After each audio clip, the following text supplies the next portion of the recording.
महाराष्ट्र भूषण साहित्य सम्राट लोकशाहीर डॉक्टर अण्णाभाऊ साठे यांच्या पुण्यतिथी निमित्त आज कुमार विद्या मंदिर तेरवाड या जिल्हा परिषद शाळेच्या परिसरात वृक्षारोपणाचं आयोजन कैलासवासी गोविंद बंडू आवळे सोशल फाउंडेशनच्या वतीनं करण्यात आलं।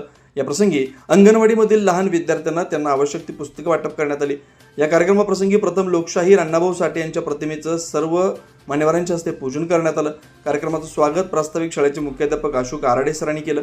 यावेळी सागर बिरंगे, उमेश आवळे, शोभा कोळे यांनी आपलं मनोगत व्यक्त केलं।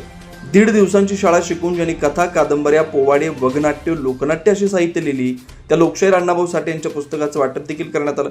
या कार्यक्रमाप्रसंगी ग्रामपंचायत प्रशासक सदस्या श्रीमती शोभा गोविंद आवळे, शिरोळ तालुका मातंग समाज संघटना अध्यक्ष श्री सागर बिरंगे, फाउंडेशनचे अध्यक्ष उमेश आवळे, सल्लागार सुखदेव हेगडे, मातंग समाज संघटना गंगापूरचे अध्यक्ष सुरेश शेडबाळे, स्वीटी निर्मळे, आरती गायकवाड, सुनीता ढाले, सर्व शिक्षक, विद्यार्थी उपस्थित होते।